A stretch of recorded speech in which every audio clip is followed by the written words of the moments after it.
Neyem olar oğlum 20 minutluk konsert gördüm. Gidin almağa beylede durdun haypetime mallalar. Ayttıma aydım çıkıydı almakan tartışmedi.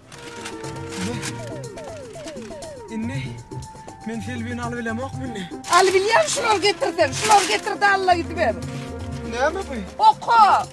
Oku nimetini. 100 gram karpina.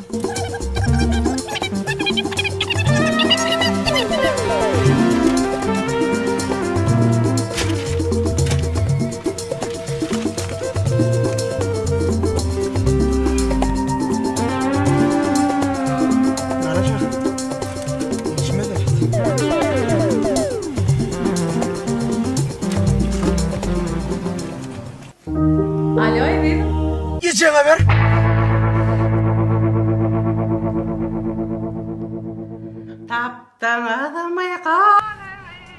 Dinle, bana bir den olma. Dinle bir den olma. Dinle nimen dinle. Ayuhe.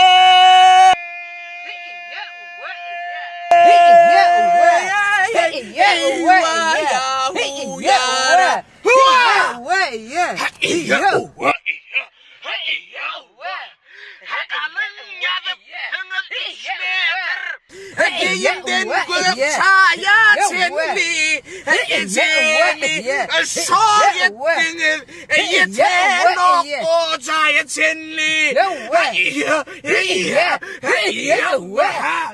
eklenciniz attınız adayda kıvon kızım 50 köyne sodağı neme gerek yok mu çeynik ay alle sana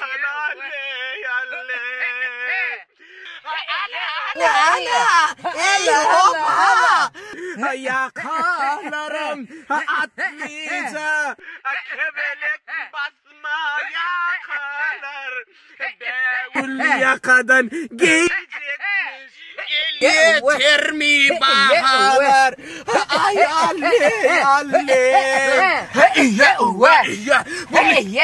sonça dattın soğum soğunu üstüne kot koyun olup uturmadın spiserin idini beyle olsak olsan mena onuşmayan on yanlaydı atka ve canlıydı mı